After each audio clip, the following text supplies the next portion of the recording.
Don't go and wear something that you cannot, baby be crying, you cannot even bring out. You know what I'm saying? You understand what I'm saying? Just be very, very comfortable on the flight. You could just wear the jogger. You can't do your children anyhow here. You take them like eggs, because what? They're eggs. Your child cannot go to school and be sad, or be sleeping in class, or not attentive, or not in a good mood. You receive call from that school. Hi, Nene is not happy today. Nene wants to come home. She's bored. Did anything happen to your daughter today? She's been sleeping. You can answer questions. Hello beautiful people, welcome back to my channel. It's been a long time. I've done a kind of sit down video. It's been one vlog or the other, and I've not really been consistent on my page. I've really been busy this past couple of months. I've been busy at work, busy with family stuff and all that, and I've had this video in mind to put up for a very long time because I know how important it's been, but I just had to struggle to do it today, and I'm happy I'm finally doing this particular video. So before we get into the video, I would like to thank my subscribers. Thank you for subscribing to my channel, and thank you also for those who are yet to subscribe. Please make sure you click on the subscribe button, like the video, and comment and share your thoughts. Your subscription really helps my channel to grow. Your likes and your comments, it will make me to know what's on your mind and what you would like to see me do next. And I'm almost on 200 subscribers. I'm really happy about that, and the target is for me to get to at least 500 subscribers by middle of the year, which is June, and we're already in May. So I would really like you guys to subscribe to my channel and support me. Okay, so let's go straight to the video of the day, and that is traveling with children to Canada. So this also applies to traveling with children to any other country, but in particular I'm talking about Canada because I'm going to be talking about the traveling with them on the flights, before the journey, and then when you finally land in Canada, how it is like to have children while you are here in Canada. So as I said, it applies to everybody traveling with children. Some part of the video applies to you when you're traveling with your children on the flight and before the flight, and the other part pertains to your children when you're already settled down here in Canada. So sit back and watch. Thank you. So to start up the whole discussion, I'm going to be sharing about 20 tips for you when you're flying with children. So it pertains before you leave the country, when you're on the flight, and when you finally land in Canada. So in no particular order I'm going to start mentioning them, but firstly I'm going to talk about before you even leave Nigeria, before you leave the country where you are. When you have to migrate to Canada, it cannot be overemphasized the importance of joining support groups like WhatsApp, Telegram groups. They share a lot of ideas. In fact, there's some groups that they form, they call it people traveling with children. You see people join that group because they know the discussion on that group is just going to be about children, ideas, the type of flight you should take, the type of seat you should take, the type of car seat you can buy to be able to fly on that particular airline. Different ideas fly in that group. So it is important for you to seek such groups and join them when you're about to fly. You may think you know it all. You don't. You may join the group, you get to hear new things that you didn't even know that could help you, really help you on the flight. In fact, you could even have some buddies.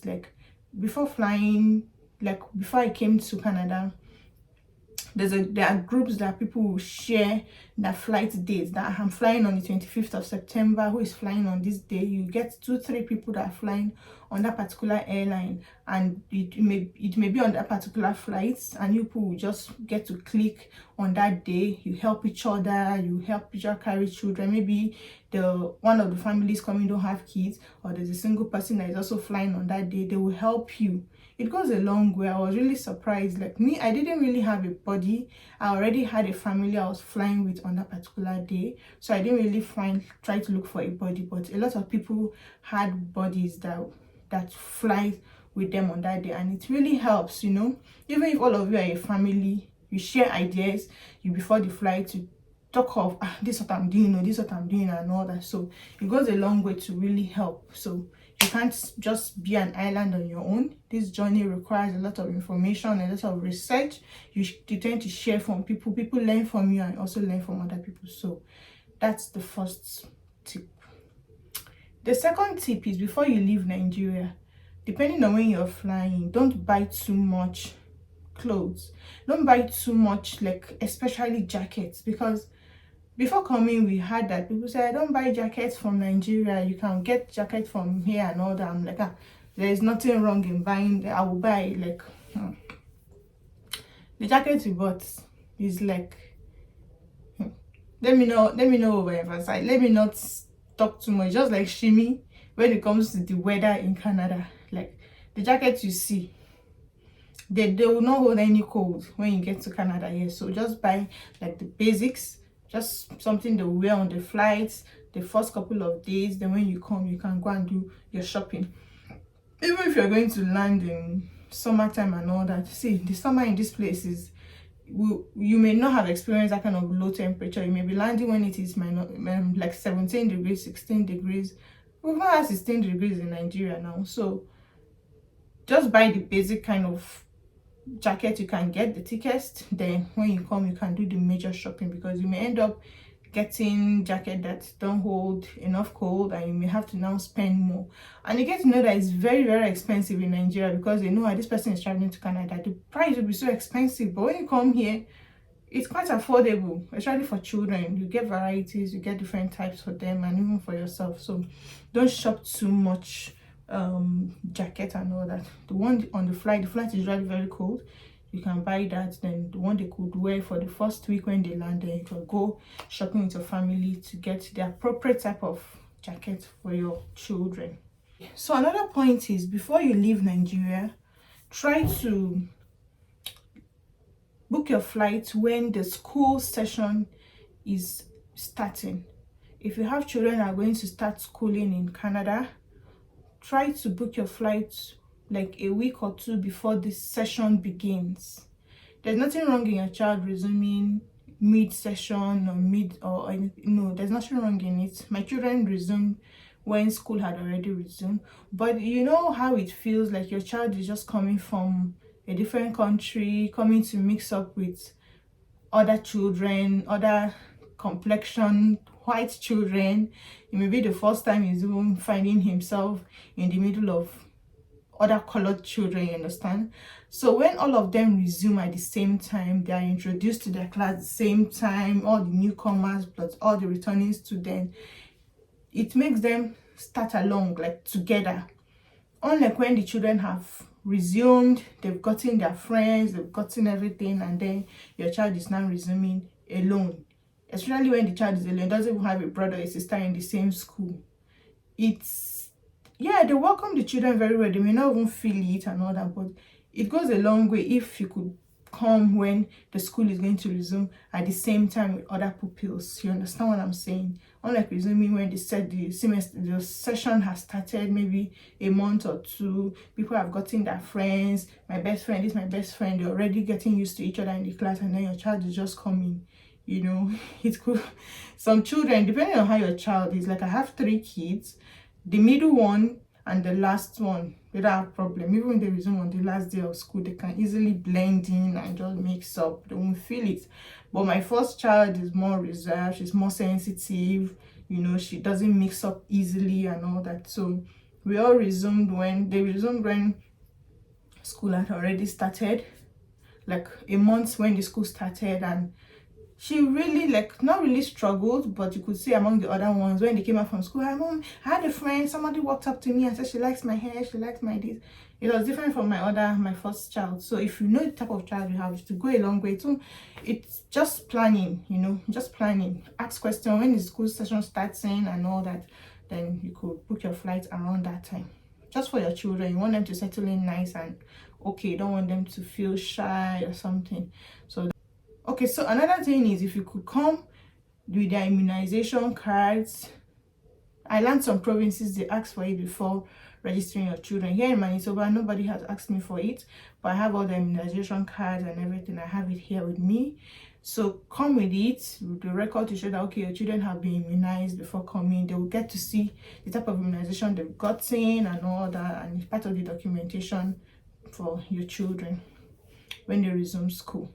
So those are the tips for before you leave your country when you want to fly with children. So next up, we're going to be talking about on the flights. So when you have children, and depending on the ages of your children, it depends on how you prepare to be on the flight also with them. First of all, before I even go to anything, the major tip is that if you're a nursing mother, a breastfeeding mother, please dress very, very, very comfortable. Dress in such a way that it's just like maybe you're home, you're not going anywhere that day, just comfortable. You don't have to wear jeans, you don't have to wear like sneakers, like belts, you know. Even the kind of bra you wear should be just something very comfortable, because the journey is like a whole day journey, plus the layovers, plus it can be so frustrating. And you may have your child that doesn't want to even eat something else, they just want to breastfeed all through the flights, you know. You just have to be comfortable. You should be able to breastfeed, and to be able to, don't go and wear something that you cannot, baby be crying, you cannot even bring out. You know what I'm saying? You understand what I'm saying? Just be very, very comfortable on the flight. You could just wear the joggers, wear your Crocs, could wear your socks, Crocs, a very comfortable shirt that you can always zip up or zip down to breastfeed. You could wear a jacket, hold a jacket, just something very, very comfortable. Don't go and wear belts, jeans. Those things will tire you, because at the point you just feel like just removing all those things. You're holding a baby, the baby is fuzzy on the flight and all that. When I was flying, I had a family that had children, though they were in the front seats, but you could hear the children almost all through the flight from when we're at Paris to Canada. I could hear those children crying all through. They're not comfortable, and I can imagine what the parents were also going through. So that's a major tip for you. Also, if you're traveling with children, please come with check in almost everything you can check in. Check in majority of your load. Don't say I want to hold this one, I will need this one. You may not need it all through that flight. Travel very, very, very light. Check in what you can check in. Just hold the major things that you will need, because there are sometimes that your flights, the connecting flights, is ready to leave. You are just coming down from the one that's the first flight. You have to run. You have to run with your family to join the next one. I have people that miss their flights, no arrangement, and though the airline usually has arrangement for people that miss their flights and all that, but you don't want to be in that situation with children. So when you are dragging 4 jackets, heavy jacket, you are dragging laptop bag, you are dragging 2 children that don't want to be dragged, you are dragging bag, you don't want to be in that situation. You hate yourself. Just try to, like when we're coming, each of my child had a knapsack they held, the bag.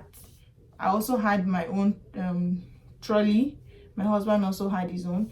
That was the only thing we had. Like all of us had one bag. My children tied their jacket on their waist, depending on how cold it was at that point, so that when it's time to run, you can run, and you don't have to forget anything. One of a lot of people that they were having 3 bags, they now forgot one in one airport or the other, and all that, they had to start looking for it. Try to travel very, very light. Check in all the major things you can check in. You won't need it on the flights. You will not need it. In fact, if not because of the safety of the laptop and everything, I would have even checked in my room, because it was heavy. When I got to Paris, my children had their own laptop, my husband's laptop, my own laptop. They had to check everything, bring it out, they'll scrutinize it, they'll scan it, they'll do everything. I was like, why would I even just check in all these things? Let me just travel light. I didn't have a baby, and my last child was 6 years old. But even at that, you are dragging the child, come this way, come this way. Even when we got to Paris, we had to use what they call this underground train. I had never entered it before. Just like you are jumping one motorway or the other. Imagine JJC just leaving Nigeria to enter what they call it, subway, what they call it. we had to jump into not a moving train, as in we stopped and we had to jump into it to go to our next point of flight. I think even we were with two families, and one, I think we're the ones that were able to jump into the train before it started moving, and the other family had to wait. And I didn't even know where are we going to come down. Like, it will stop at the point, people will come down, people will join. I'm like, where am I even supposed to stop? And I had children, so it was just, and we're so tired at that point. So it was in that subway that I met some other family. I'm like, are you people going to Canada? As in, are you people going to this so and so terminal? Yes. Where are we supposed to drop? Oh, no problem, I know where to drop. When you're dropping, I'll drop it too. So imagine you're carrying children, you forgot this bag, your husband forgot, because there's a family also, the wife gave the husband one of the bags. He had his own laptop bags and all that. When they rested, they had like 6-hour layover in one airport, and when it was time for them to take their next flights, the Oga left one of the bags that contained the laptops. It was when they were already boarded, the wife was like, did you carry where's the other bag? And the man was like, what? I left it, like seriously. And I don't know how the story ended, but it just goes a long way to show that go carry a bag that can carry everything inside. Just have one bag, even if it's big, yes, carry it, than having 2-3 bags. The family I was also traveling with at a point before I left Nigeria, God bless that airport staff, before we even boarded, the guy walked up to the husband of the other family we were traveling with. Oga, are you sure you don't want to check in this other bag? Because they had heavy jacket they were holding. He had 2 bags, then he had one again. Then the wife was carrying a 2-year-old with a 7-year-old child with her own bag and everything. He walked up to the man and said, are you sure you don't want to check in this bag? And they looked at him and said, okay, we'll check it in.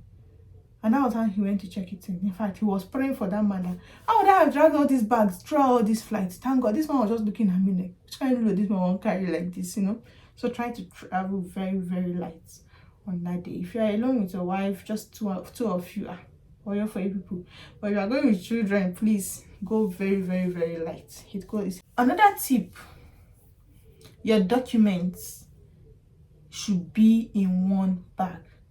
You shouldn't have your copier in Oga's bag, your passports, international passport in another bag, your this one in another. Everything should be in one bag. In fact, all my credentials right from Nigeria, my WAEC, GC, JAMB, anything, my children's result, everything, I always had a particular bag I had them in, when even back then in Nigeria. So that if they say, fire, oh, thief, oh, if I just carry that bag like this, I've carried all the document of my family. If I just carry that one bag.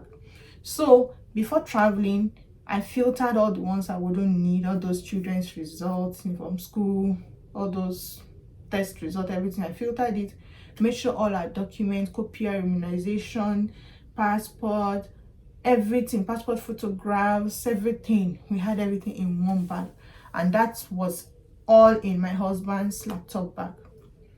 So that when you get to your port of entry, they ask you for this document, you bring it out. They ask you for this, you bring it out. You don't want a situation whereby you don't know where it is here, it is there. All your documents should be in one place, please. And make sure the person holding those documents is the most careful of all of you. If it is the wife that you know that you're the one that is careful, hold the document. If it is the husband, hold the document. Most times the husband, because the wife, when she has to deal with all the children and all that, she won't forget all those things. So that's a very, very important tip. Document should be where it is highly and easily accessible, because you don't know at what point you will need them. You don't want to start digging in your bags. And don't go and check it in. Don't go and check it in. That one is village people chasing you. Hold your document in your carry-on bags. Very, very important tip. Or when you're traveling with children, you want to carry all their things in your bag, depending on their ages. Their toys, the diapers, wipes, drugs like maybe Buscopan, what they call this water that's grape water or something that suits baby when they have tummy aches. You know, everything should be in your bag, because you don't know what could happen on the flight. Some children start running temperature, some children start having tummy ache because of the kind of food and not they eat on the flight, or even before coming or something, they may just start stooling or something. So you want to carry those things in your bag. Carry extra clothes. Like I had to carry extra clothes for all my children because I knew we had like 8 hours layover in Paris. I wanted us to change, to freshen up, because our flight was like 12 in the midnight. It was like we would sleep and wake up. So I carried toothbrush, toothpaste, carried change clothes and panties for the kids and everything, so that they could change. If you have a baby, you want to carry extra clothes. Baby may throw up. You don't know how the baby will react on the flight. Some children, when they just start ascending up like this, they start throwing up or something. So you want to be ready. Carry bags, leather. If the child has to throw up or something, carry water, carry all those things. Don't carry too much, but the basic things that just prepare your mind. Just picture it that, okay, we're flying, my child start running temperature. Carry ibuprofen. The baby will need it to calm down. You know, all those things are very important. As a mother, follow your instincts. Carry what you should carry for your children. Is very, very important. Even as an adult, when you just eat the first meal like this, you don't even know how it will trouble your stomach. You need to take all those drugs for your family, even for your husband and everything. You have to carry everything for them as the mother of the house. So very, very important. Carry snacks, carry food, even if you can, because we were thinking, you know, Nigerian system now, you carry food, they'll tell you to drop it, you can't fly with food, you can't. I was surprised the food we came with from the other family that her mom cooked for. We carried everything. It followed us up to Paris. We sat down, we ate it. We looked for where we could microwave it in the airport. We microwave the rice, jollof rice with plantain with big meat like this. We ate it. So if you know your children are picky eaters, you don't want them to try what they serve on the airline, because it may trouble their stomach. Bring the food along with you and make them eat it on the flight. Come with snacks, come with the juice they love, just to feel comfortable on flight. Very, very important. So another thing is, which I didn't actually do, which I didn't really think about, is booking flights that have enough leg rooms, like where you could stretch your legs and all that. So if your husband is maybe he's very tall and all that, you don't want him to stress during the flight, ask for seats that you could book that have enough leg rooms, because it could be tight sometimes if you're in between seats. And if you have children also, you want them to be free on that seat. In advance, book flights that has enough leg room. It may be more expensive, but if you look at the comfort you get compared to the price, you just have to book that kind of flight. Especially if you're also going to be carrying car seat for the baby or something, you need to book flights that have enough space where you'll be sitting. They have all those in the air. I didn't even think about it, because my kid, as I said, my last child is 6-year-old, so he could sit on his own. He doesn't need to play around or something. So if you know you have children, or even you yourself, maybe you have issues with sitting down long on flights for hours, you want to stretch your leg and all that, so you should be able to ask for this seat that has enough leg room, you know. And make sure when booking your flight, though it happens most times that you also get to sit down in a particular place, but depending on if you book your flight early enough, you may be able to get seats that all of you will sit on your row. You'll be together as a family. But if you book late that particular flight, you may just get the seats that's scattered around. You want to be detailed enough to see that you are sitting down together, you know. You don't want a situation whereby your 6-year-old is sitting down here and then your 10-year-old is somewhere else and your husband is at the back. It happened to us when we got to Toronto to Winnipeg. We were all sitting down separately. I was sitting down with my second daughter and my son, and then my husband was sitting way in front with my first daughter. So it wasn't really comfortable, and there was a lot of delay on that flight. I couldn't even gist with my husband. We're all seated and we're waiting. Like, there was an emergency in the flight before it even took off. So it took like 2-3 hours before the flight could take off, and I couldn't even talk with my husband. My children were so tired, so they just knocked out. They slept off on my leg. Like, they slept off on their seats. It was not really convenient for me before the flight now took off. So once you book your flight from Nigeria, make sure your seats, I think when you book the flights, you are able to check in, like to pick your seats. Please do that, it's very important. Make sure you are all sitting down together as a family on that flight. It's very important. Another thing, depending on you and depending on your children, like for me, when I'm flying, even before I left Nigeria, when I'm flying, like the air pressure affects my ears. I can't hear anymore. It feels like my ear is swollen, very painful. I won't be able to swallow and all that. So I got to know that you could use earplugs before the flight. You could chew gum, make sure you're eating or you're talking, or you put earpiece in your ear before the flight takes off. So you have children that will become very uncomfortable because of that air pressure. Even as an adult, it can be very painful, not to talk of children. They'll just be crying and be frozen. So what you can do, buy chewing gum a lot, so that when you're on the flight, they should always be chewing. Chewing helps to open the eardrum. There's a scientific explanation to it, but make sure they're chewing gum. It helps to reduce that pressure on their ear, because when the flight takes off, when it ascends, the air pressure becomes different.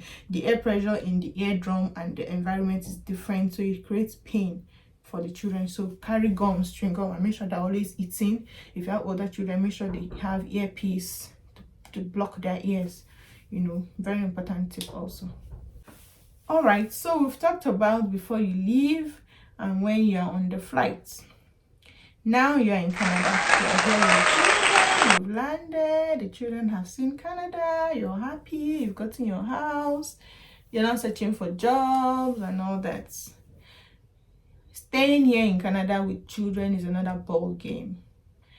Depending on the age of your children, it determines the kind of job you get, and if you will even be working at all as a woman or as a family. You know, you may not be able to do the kind of job you want to do, the kind of job you're doing back home in Nigeria, or you may not be able to choose the kind of job you want to here just because of you have children that are on certain ages. So if you have children that are less than 6-year-old is when a child begins grade 1 over here in Canada. Yeah, 6-year-old.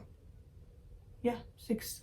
So if you have a child that is less than that, they may have to go to kindergartens and all that. And kindergartens are very, very expensive over here, and you have to even book ahead to be able to enroll your child in a daycare or in kindergarten.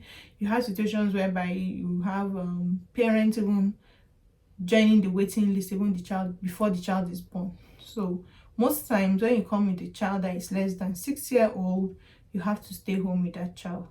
And people have this misconception that you could do a work from home job because you have a baby. It's not necessarily that you have a baby doesn't mean you can do a work from home job, because that work from home job is highly monitored in such a way that you can't even mix it up with having a child, especially if you have to be like a customer care representative or a salesperson that was always making calls and all. You don't need interruption, so you can't even have a baby and be doing that kind of work. So the ages of your children determine if you have the freedom to choose any type of job you want to do over here in Canada. So it may just be a situation whereby the husband will be the one doing full-time job, or you as a wife you could also get a full-time job, but it has to be a situation whereby the man, when he closes from work, he's closing from work maybe 5:30, he rushes back home to take care of the children, and then you resume your own job.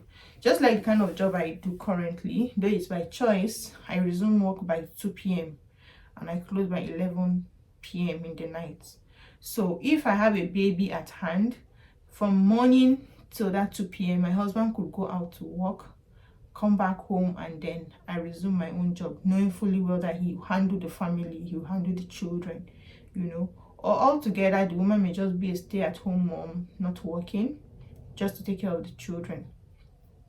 She could decide to be doing 1 or 2 businesses, you know, on her own, but to work, she can't work, except if she has maybe somebody old enough to take care of her child, which is very, very hard to come by here. Or you have a family where you could drop off your child, but or a daycare. But as I said, it's very, very hard to get, especially except if you have a family here that is really, really helpful, that will help you take care of your children, and you could work. But those families too, they're also working because everybody needs money, every dollar counts, bills need to be paid in this place. So that's something you should prepare your mind for when you're coming here. As a like I have a colleague where I'm working currently. She had to resign because she has a 3-year-old boy with other ages of children. It was very hard for her. You could see her taking excuses every time. She thought she could do the job. She had to resign. She couldn't do the job with the baby. It was always interrupting her. Then when the older children come back from school, like 3:30, the husband was working, there was nobody at home, so she thought she could like maneuver her way, but it was affecting her job. She had to resign. Just a month into the job, she had to resign the job. So it's something you should really consider, that depending on the age of your children, you may not have the freedom to do the kind of work you want to do while here in Canada. Another thing to consider is if you have an older child above 12-year-old, the 12-year-old can be able to take care of the children while you work. But that child has to be certified to be able to take care of your child. The child has to undergo a training. They call these CPR trainings and all that, and get the certificates. That's if you haven't bold enough to be able to allow your above 12-year-old child to take care of their siblings at home. That's not that they will not go to school. You cannot always say your children will not go to school. You will tell the government of Canada why you're not sending your child to school. That's not even an option. So maybe if you are doing evening shift, the children are home, the child can be able to take care of the siblings. But if you do not have siblings, all of them are below 10 or below 12, all of them need someone to take care of. You need to be the one to take care of them. It's your parents' responsibilities, and you don't want anything to go wrong, because they'll collect children from your hand and your eye will clear. So if you have like my daughter is she's almost 12, she'll be 12 in July. So when we came, we enrolled her in the CPR online class. She has a certificate. She can even decide to babysit, because sometimes in some groups that I've joined, you see some parents, they have to go on date nights, or they want to travel for one day, they need a babysitter, or they need to go somewhere, they just need a babysitter to come and take care of their children. So she's qualified enough to be able to babysit her younger ones, and also to babysit like financially, to like make some money for herself. But you are the one that know your child's ability now. You cannot just release your child out there and say, because I know even my 11-year-old, she says she needs care. Sometimes she and her younger ones are even fighting. We're like, but you are supposed to be the senior here. What's going on? So if you have a child that is old, 12 and above, that child can help you to take care of their younger siblings. But that child has to be really qualified, have to have a certificate to show that she's certified enough to take care of a small child. So that training has to do with when there's a problem, who do you call, how you call 911, how you do CPR if there's a problem, how to do first aid before you call for help and all that. So the child is trained on that, so that if there's a problem, the child can handle it even before help comes. So all those things have to be in place. Another thing is, on the good side, when you come with children to Canada, there is a source of like income for you. Children below the age of 18 benefit from what they call childcare benefits from the Canadian government. So the younger the child, the more the money. It's like encouraging you to have more children here in Canada. So every month, child care benefit is paid for each child before the child gets to the age of 18. So the more children you come with, the more money you get. Yeah, I have 3 kids, and yeah, I benefit from that every month. I look forward to it now every month. So the Canadian government pays, and depending on your province, if you're qualified in the province you are, the province will also pay you for having children. So that's a very, very good part. So if you're coming as just husband and wife, sorry, you're not going to benefit from that. But if you come with your children, just come. There's enough money waiting for them. And it's so interesting that they pay you in arrears, like from when you land. So when you come, like we came in September, end of September, and we're able to get our first payment around like December, and we're even thinking they'll just start paying from that month. They paid arrears. They paid from the month we landed and calculated everything in arrears, and it was really huge sum of money. I cannot even call it TSF. I cannot, but it was really good. You know, it's a good feeling that my children are, you know. So that money is not for you to, it's for you to take care of the children. The children are golden children, so you have to use it to take care of them.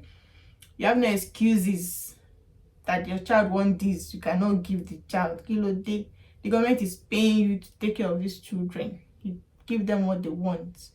Aside that, where most families were qualified to get dental care benefits for each child, because dental care here is very expensive, and not all families have insurance to be able to take their children for dental checkup and all that. So the government pays each parent every year a very large amount of money to take your children for dental checkup.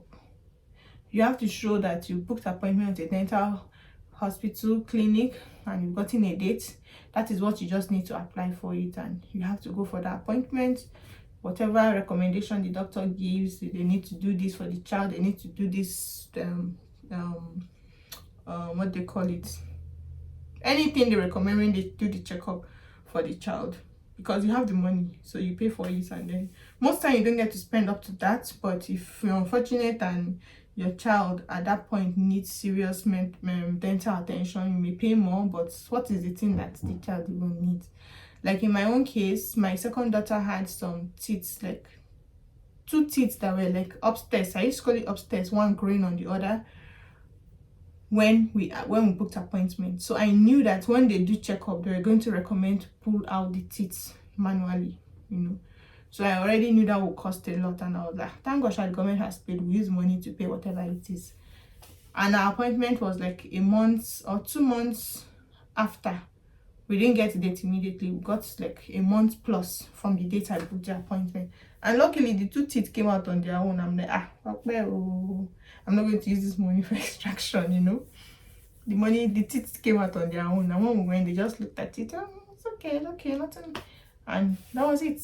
The extra money was for something very, very beneficial. So that's coming with children over here opens a lot of doors for you, like financial doors for you. So it's a good thing coming with them. Also, I'm sure you already know about this.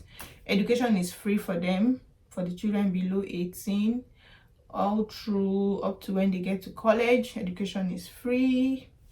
They get to, unlike in Nigeria, where school fees period is coming like this, the father, his mood will change, the mother, because you have to pay heavy amount of money for children's school fees, especially when the session is beginning like this. The father is not in a happy mood because no kind of amount is going to pay. But in this case, you just dress up your kids, they go to school. Very, very lovely getting to see your children attend school over here. You know, it's really, really fulfilling, because most of us coming in this Canada is not because of ourselves. We're coming for our children to get better lives. So when you now see your child having that kind of life, it's really, really fulfilling, because we as parents, we're established in Nigeria now. We have good jobs. It's not anyhow person that relocates to Canada. It's really, really expensive. So if it is just husband and wife, they could decide to stay. Most people are managers, they're big guys where they are in Nigeria. Because of the children, when you don't bring them here and you get to see them flourishing and all that, it's really, really fulfilling. Another thing again, over here, the children don't wear uniforms. They go to school with their mufti, with clothes, decent clothes, appropriate clothes. They just go to school that way, you know, unlike Nigeria, uniform and all that. Though I learned private schools, yeah, they wear uniforms and all that, but over here they just dress comfortable and go to school.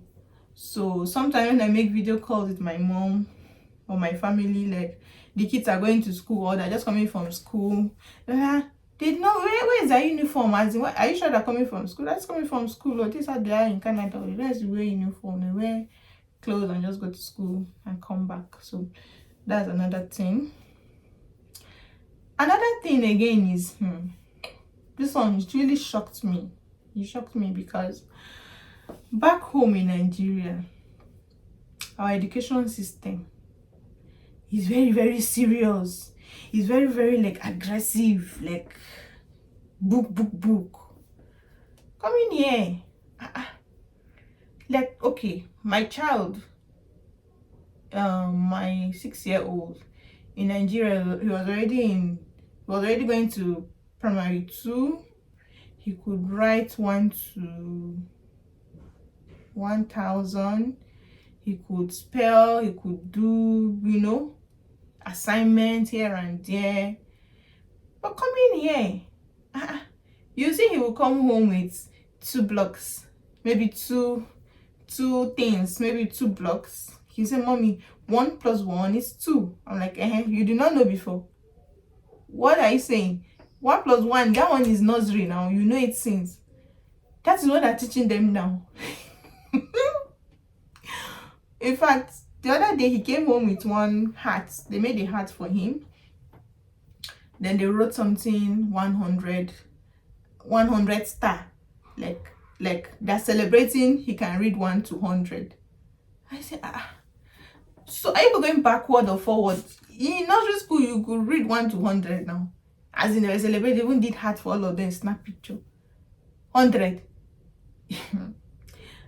So, even my daughters, things they've learned already in Nigeria, they're just learning it now. They take school life, soft life, no stress. In fact, their school bag is Nigerian school bag, my children's school bag. My child, when she was in JS1, my 11-year-old was in JS1. Her school bag, even though the house is not far from the school, you see her struggling with her bag. Big books. I will even tell her, then bring your timetable, reduce the books. You don't have to go with all your books today. Even when we reduce it, the subject for that day, the books enough is heavy. So come in here. They just come with a file, a jacket to just show what they've done today. My son will just come with a jacket. Tomorrow is the early dismissal. Today we learned about dogs. My teacher brought her pet today. We had fun with my teacher's dog in school. What are you learning?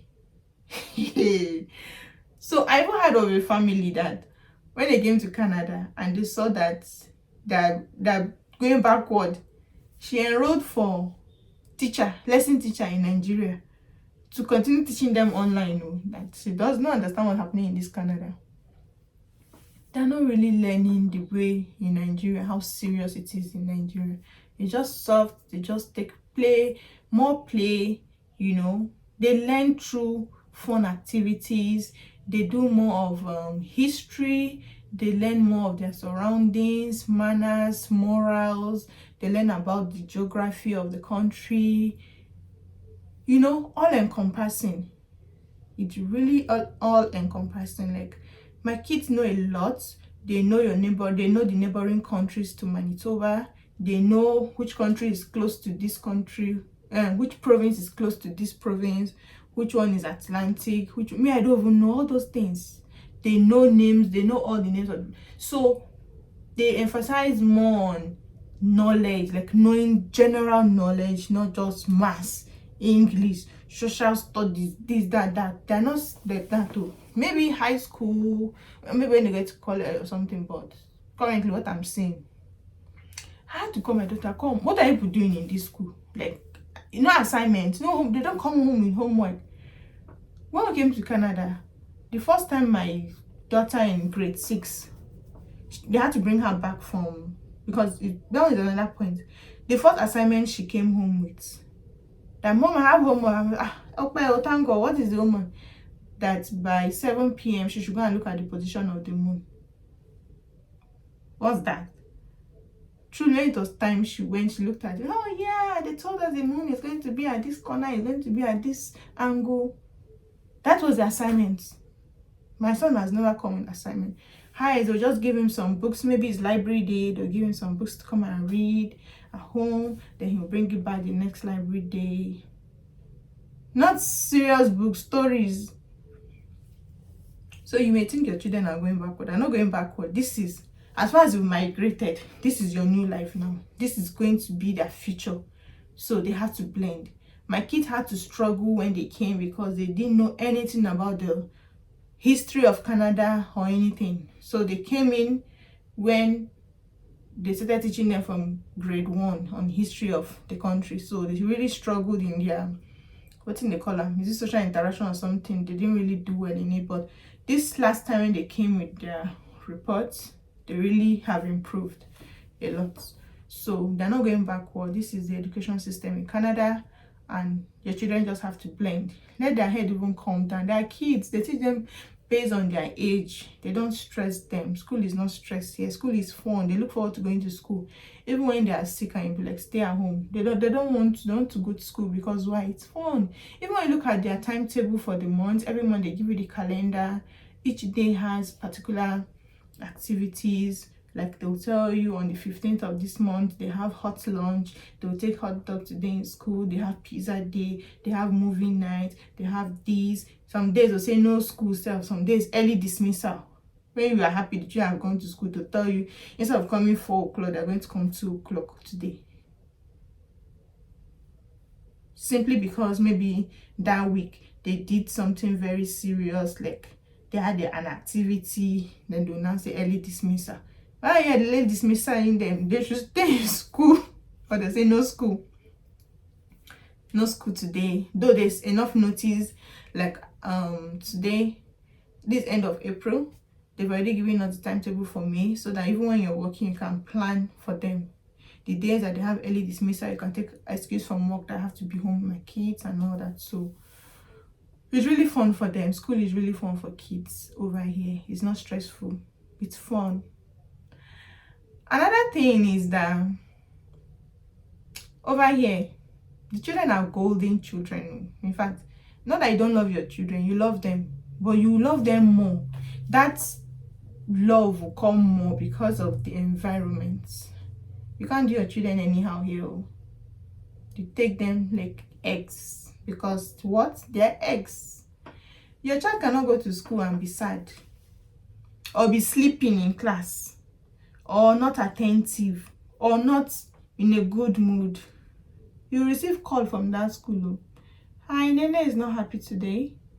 Nene wants to come home. She's bored. Did anything happen to your daughter today? She's been sleeping. You can answer questions though. Your children cannot go to school and be sleeping because they did not have good night's sleep. What happened? Where are their parents? Why didn't you send them to bed early? Your children are supposed to have 8 hours sleep. They came to school, they're always yawning, they're not active. What's going on? You receive coaching. The children, like, not like, so sometimes when the children do something in the morning, all this early morning, the parent will be shouting, nah, nah, nah, nah, nah. Before they go to school, you have to make them happy, to smile and be happy. Because from even entering the school bus, I noticed the lady that comes to pick them, the bus driver, once they're entering the class, the bus in the morning, she's always like cleaning down, like, hi, like she's interacting with them. She's already taking note of the children. Like, this one is grumpy today. What happened? I don't know if she has her own report that she submits to school, but you just want your child to be cheerful and be happy, when they go to school. You don't want them to face all the nonsense and the ingredient that happens in the house within husband and wife, quarreling and all that. It could affect them in school, and then they go and ask them. And once they notice that your child is not attentive or not happy, they call her to a corner, talk to her, ask questions. And children will go and jabber and go and tell. Before you know it, they don't summon you come home. Your child was not happy today because you had a fight yesterday. Why? What's going on? Your child is too young to experience all these, So you have to be very, very careful with your children over here. It's not like Nigeria. It's not in Nigeria that even if your child misbehaves at home, you go and tell the teacher that, please help me handle Nene. Nene was rude at home to me today. The teacher will arrange her. But I always cared on that teacher. No, here it's all fun. So you have to be careful when you have your children here. Or what you used to expose them to. You have to reduce it, and you have to always make them happy and all that over here. It's a different ball game entirely. Okay, another point is when you have children, it determines the kind of house you get to rent over here in Canada. You cannot have 5 children and you by yourself, you decide that you want to be in a 2-bedroom flat. No landlord is going to give you that house. You won't get that house, you go pay. So if you have children, like 3 children, depending on their gender, again, that determines kind of rooms, the kind of house, and the kind of number of rooms you have. So if you're lucky, you have maybe 2 girls, only 2 children, 2 girls, yeah, you could decide to take a 2 bedroom, one for the girls, one for you and your husband. But if you have maybe 2 girls and a boy, then it has to start from 3 bedroom. That's exactly what happened to me.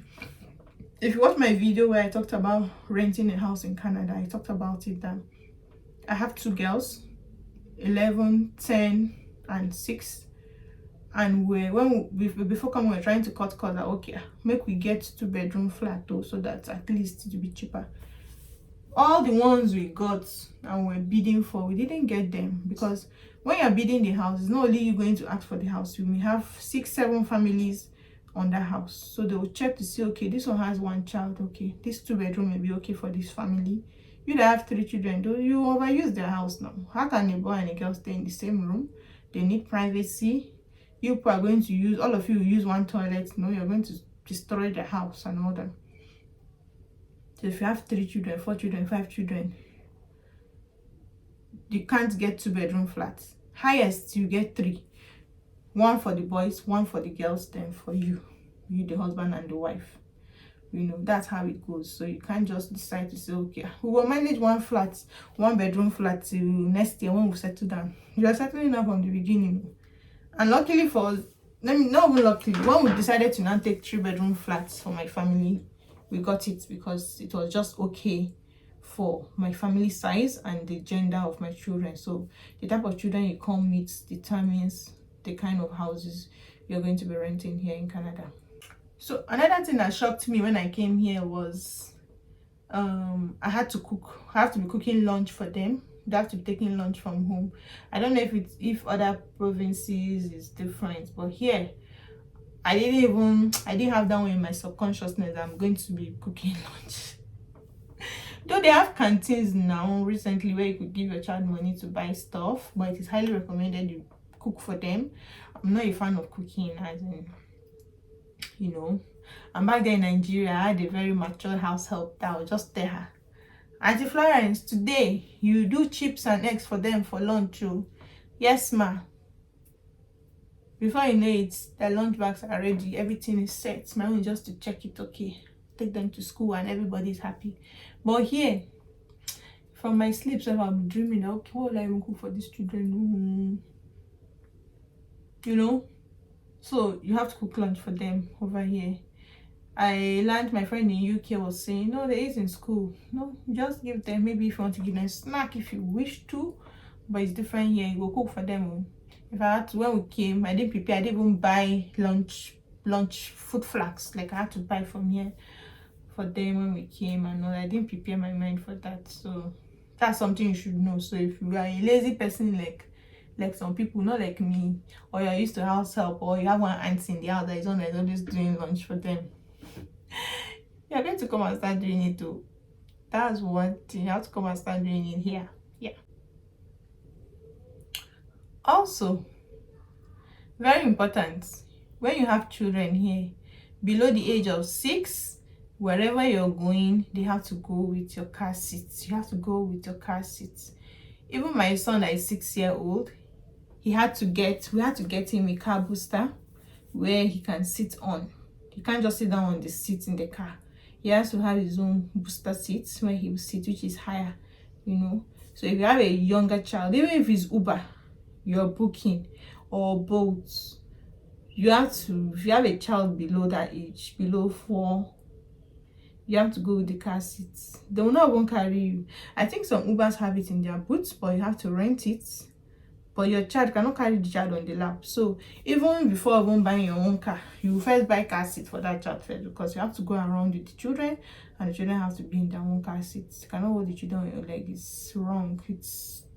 The taxi will not want to carry you because they're breaking the laws. So that's something you should prepare for when you come. Buy car seat for your children. Even before you buy car, you buy car seat for them. And when the child is 6, 7, they need to have booster seats, because you don't want a situation where police will arrest you and they see a baby tied on seat belts alone Also, they have to be seated appropriately in the car. So that's something you should consider and you should put in your budget before coming. They need car seats. You know, Nigeria now, if it's 5 children, all of you sit down at the back, lap each other, let's be going. But here, every child has to sit on their seats and be very, very comfortable. Each child to his own car seats. Yeah, I know we do it in Nigeria. I'm not bringing us down. But even the number of children you have determines the type of car you'll be buying itself, because every child has to sit down comfortably. If you're a family of 5, you start getting a car that is like 7-seater, roomy, you know, stuff like that. Everybody has to be comfortably seated in the car and appropriately. So that's something you should consider before coming. I'm always looking down here because my points are here. I'm not going to cram all these things in my head because I'm a YouTuber. I have them written down here. And again, before I proceed, if you've not subscribed, what happened? Subscribe, like this video. This is good stuff. This is very, very good information coming up to you.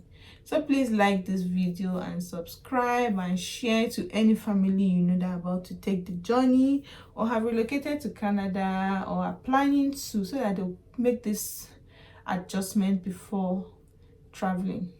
Please like. Let me give you one moment to subscribe and like the video.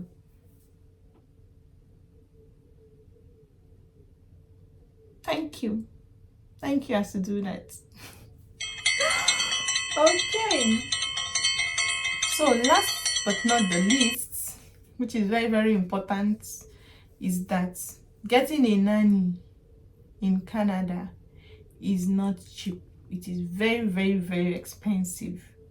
That is why you see the families are the ones taking care of their children. No matter how it is, no matter how the house is upside down, they will do it themselves. Because why? You cannot employ a nanny and be paying her tertiary money. You have to pay her above minimum wage. So you are working, you have one job, they're paying you maybe $15 per hour. You go and get a nanny and the minimum wage is $13.50. If she agrees, you can be paying her that $13.50. So what is the use of the job you're doing? Are you working to pay nanny? Which kind of work is that? One want to go come and sit down with the children. That's why you see some people do 2-3 jobs so that they can have a nanny and pay. So it's like you are working one job to use to pay a nanny or daycare. So getting a daycare here, the government actually subsidizes daycare fee for families here. But before you get that kind of daycare where the government, where that are licensed to get subsidized by the government, that is the one that the waiting list is from here to eternity. I even learned that some families, once they are pregnant, that is when they start booking for daycares. They already named the child and apply to a daycare, and the child will be on the waiting list even before he's born, you know. So there are also other daycare arrangements that are not fully licensed by the government. Maybe under G arrangement, you have some Indian families, maybe their grandparents are around, or so they take care of the children. Or even some Nigerians, even where I am here, I learned there's a Congolese family that does daycare under G. That one does not qualify to get government subsidy. So I learned the government can pay up to 40% of, is it 50% of the daycare rent. So they send checks to the daycare on behalf of your child. But that one is hard to come by. So even the ones that are under G arrangement, they're very, very expensive, you know. So you just find out that maybe half of your salary is going for daycare. So you may end up now doing 2 jobs, which is taking you more away from your family. So most people just stay home and try to do few hours, or they try to work around their husband's time. Maybe if it closes 4 o'clock, then they go and do evening shift to also make money, because the bills are high. It's not cheap to be in Canada here. Both families have to work. Yeah, the government is supporting that, but at the same time, you're getting other allowances, you know, from the government, but it's still not enough, especially when you have children and you have a standard already. So the bills are not smiling. The bills come. The bills are constant. So you need to support your husband to be able to work. So daycare here is not cheap. Getting a nanny to come to the house again is not cheap, because you pay by the hour. I have a family that is traveling by next month. she has children, 3 children, and she's looking for a nanny that will come and stay with children. She doesn't want to fly with the children back to Nigeria because they were there in December. Something urgent happened, they had to go back to Nigeria. So she wants to keep the children here. The last child is like 10, they're not babies, you know. So the nannies she has been getting, she has to pay them per hour. So she are telling a nanny to come and sleep to take care of the children. So the nanny is supposed to resume like 8 p.m. to sleep in the house with the children, and she can leave by 9 when the children have gone to school. So from that 8 to 9, you have to pay per hour, even though she's coming to sleep in your house on your bed. You will pay per hour that she comes to sleep. So when you calculate, maybe you're paying $14 per hour for 2 weeks, isn't that enough to even fly them to Nigeria and come back with them? So it's very, very expensive. We pay by the hour over here. So that is why when you come here, you really, really have to calculate a lot of things. You need to work around your time, especially when you have children. So when you have children that are above 6, they're old enough, you can do any job you want to do because children can actually take care of themselves, you know. So coming here with children needs a lot of planning, a lot of calculations. It's not easy. At the same time, it's easy, you know. They're all blessings from God, but it's just that it's not the same ball game from where we're coming from. So that's why I decided to make this video to you guys. Some people don't know about this, they just come and land into it directly, while some already know and they make appropriate plans to it. So if this video really helped you and if you really liked it, please give us a like and comment and subscribe if you are yet to subscribe, and also share the video to people that you think may love it. Thank you so much for watching this video up to this point. If you watch up to this point, you're the real G. Thank you. Thanks for supporting us, and thanks for always coming back to watch my video. Please take time to also watch other videos. I've made up to 60 videos so far. I can't even believe it. I've made up to 60 videos on this channel, and they're really educative, so take time to watch them. Thank you very much, and bye.